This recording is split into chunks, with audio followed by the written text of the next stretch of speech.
So what exactly does love your enemies mean?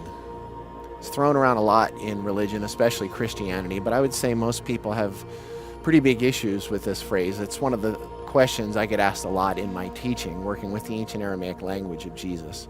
So what did it mean in his language? By the way, I'm Dale Allen Hoffman, coming to you from Asheville, North Carolina, the Appalachian City of Light. We're going to talk about how this phrase pops up in the Aramaic Gospels of Matthew and Luca, Matthew and Luke, chapter 5 in Matthew, chapter 6 in Luke. In Matthew, it's actually prefaced.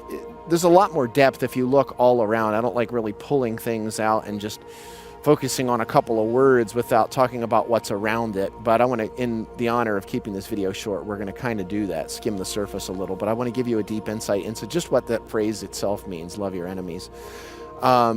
Before that, in Matthew, before he says love your enemies, quote unquote, he says dirakim lakarabak, which is love your neighbor. Neighbor is an interesting word. It's a word that's all over my teachings. It's all over my CD programs, my DVD. It's all over my book, Echoes of an Ancient Dream, Aramaic Toning on the Path of Light. So let's first look at that word neighbor before we look at the word enemy. That word neighbor, karabak means your, essentially the cuss sound at the end, your neighbor. What does neighbor mean? There was an issue in translating some ancient Aramaic texts from a document called the Khaboris manuscript, actually, which was essentially rescued. It's been a little over 50 years now in the Kurdistan mountains in Syria. And just several days, actually, before Muslim invaders actually moved in and burned this monastery to the ground. It's 1.5 millennia plus year old text, 1.5 plus millennia year old text written in ancient Syriac Aramaic. With diacritical marks, phonetic markings, the vowel sounds essentially, which was something that wasn't happening prior to the turn of the 1st into the 2nd century of the Common Era, which is what we know of as AD here in the West, Anno Domini. But that word Karab in the translation of those documents, Archdeacon Saduk Damar Shamoun was having issues because a lot of the translators were saying, here we're having arguments. What does neighbor mean exactly? And they were thinking it means only in close physical proximity. And he's like, whoa, you're using those brand new dictionaries, the ones from the 4th century, not honoring that, 4th century, not honoring that actually the ancient Aramaic idea of that 2 to 3 centuries, even 4 centuries prior was much different. What that actually means is anyone you think of, including the self, Karab. If you go a little bit deeper, it actually means any object of your attention, which means that neighbor includes not only you and the people around you, but it actually includes the plants and the trees and the animals and the water and the earth. Something so incredibly profound right there. But I just wanted to throw that out there, what neighbor really means. Even if someone is not yet born, or someone who has died centuries ago, they're your neighbor, okay? Let's go a little deeper into that with that second phrase, which is love your enemy. Now, love your enemy is exactly the same in the Gospels of Matthew and Luke.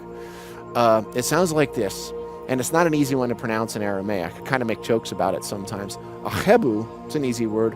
Laboiled bubaikun. So let's start with the achebu. First of all, when it says love your neighbor, that's a different word, rahim. Rahim, rahma, rahme, rahmane. Now, rahma, rahim is a very intriguing sound. So let me get that out of the way before I go to this achebu that I just spoke of. Okay, rahma, that ra sound means a shining forth of light and heat. Okay, Ra. Ra is in the ancient Egyptian teachings to Horus what Christos is in the Englishized and Latinized and Greekized teachings of Jesus is to Jesus. Actually, what Christos is to Jesus. Ra, I've got this little necklace here. It's not some sort of strange symbol. Someone would say, oh my God, it's pagan. Well, guess what? The Jesus teachings were pagan. They were Gnostic. They were not religious. They were not theological. They were not any of the garbage that they've turned into today. Bless the hearts of those souls that have some well-intentioned, some not so much. Achebu is a much different word. Habu. That hub sound in Aramaic actually means to create a spark. It's like taking a couple rocks or sticks and rubbing them together, especially a couple of rocks, creating a spark. Now, the U sound in Aramaic, the letter wal, it's kind of like a combination of an O and a W. It's literally equivalent to ing in English. It means action. It means that whatever attitude or perception that we're having is being acted on. Interesting. Or that action is happening. It doesn't necessarily mean there's perception being acted on, but actually action's happening. Fun, cool. So you're creating a spark, and you're actually essentially increasing, growing that, fanning the flame of boiled bubaikun, boiled, that boiled Aramaic root sound there. It's an ancient Semitic root sound that actually means to constrict or restrict, to restrict the flow, to restrict the movement of, to cut off airflow. You could actually say asphyxiate or even choke. Okay, same root sound. Well, that's really interesting. First of all, he's talking about love your neighbors. That Ra sound, the Ra is that shining forth of light and heat. And actually, I didn't even finish that. Hum in Rahma, that hum sound is it's the old Hebrew word that's actually older than Hebrew, probably Akkadian, that means inner spiritual womb, center point of being, center point of body. Okay? And then that ma sound at the end is essentially the word mother. Ma in Aramaic, actually that ma sound is in more languages across the earth in linguistic and anthropological studies. When a child's referencing the maternal figure in their life, whether it's in their language or not, they tend to say mother. That's pretty profound. And I've seen lots of research that there's even monkeys and some birds that make the ma sound. I don't know, pretty deep though. That's pretty deeply kinetic. Now, that ahebu sound, of course, is different in that shining forth of light and heat, that birthing forth from the inner spiritual womb. It's more of an intentional. Rahma, the first case in Love Your Enemies, is more of that which is that natural outpicturing, outgrowthing, that expansion.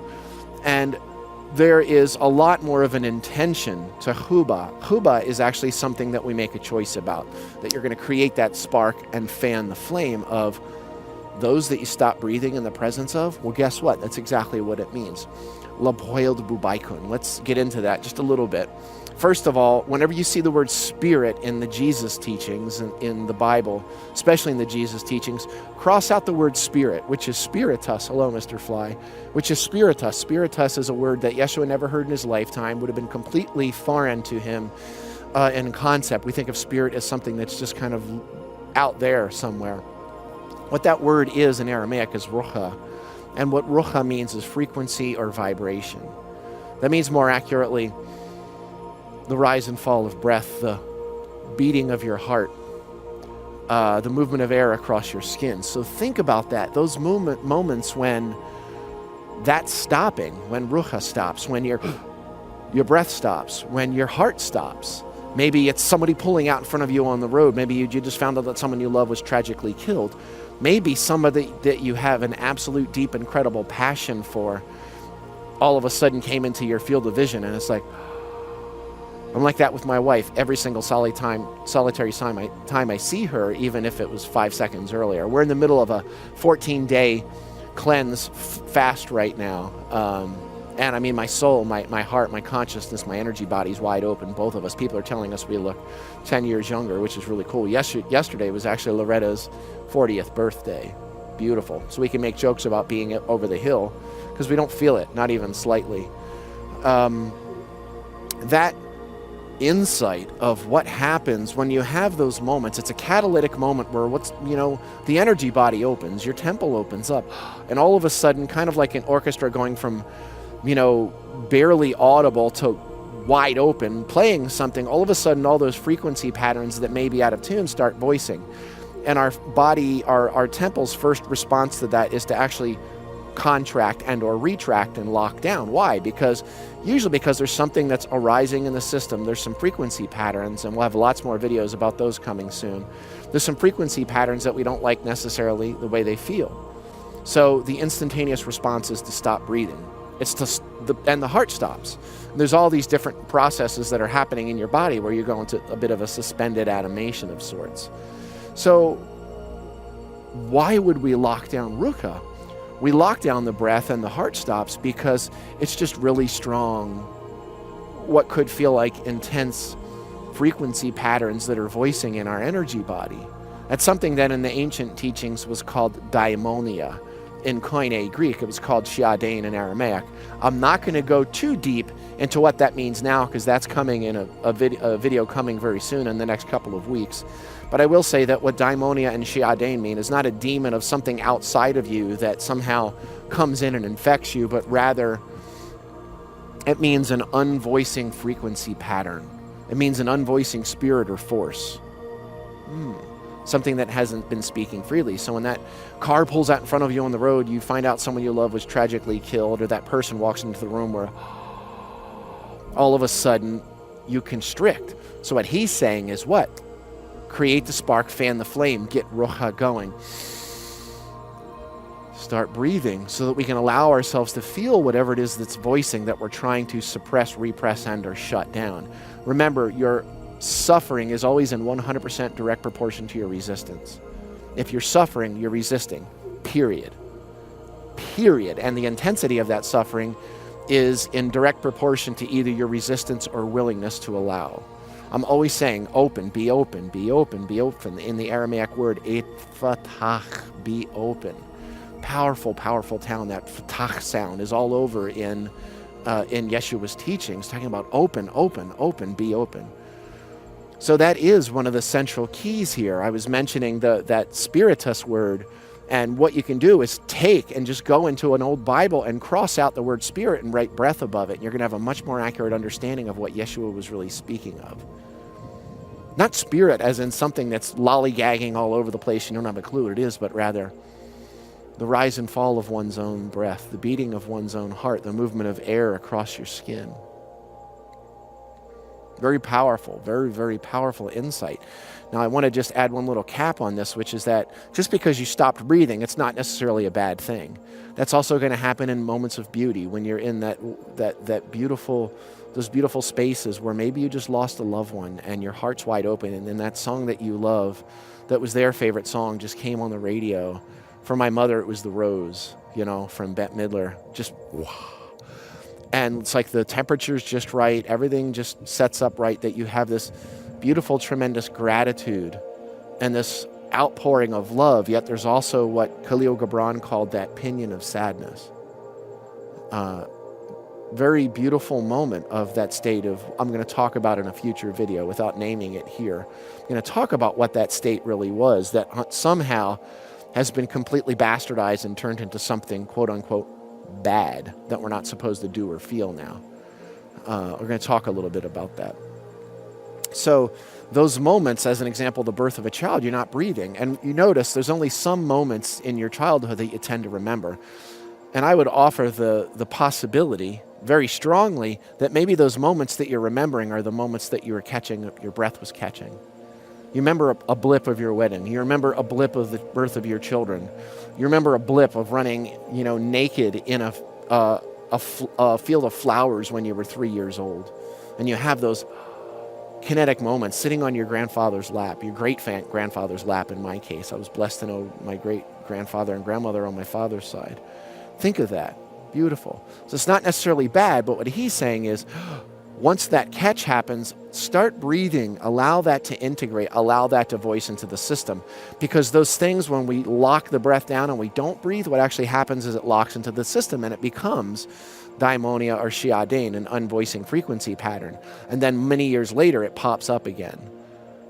And that pops out in breath work. I often say there's the 3-year-old girl who's dancing pirouettes on the floor and in a little tutu, and she's just, oh my God, daddy's gonna come home, daddy's coming home. And then the father comes home, she reaches for his ashtray, not knowing he's in a drunken rage, and she knocks that glass ashtray across the floor and it shatters everywhere, and he screams her down into the fetal position on the floor. What is she not doing?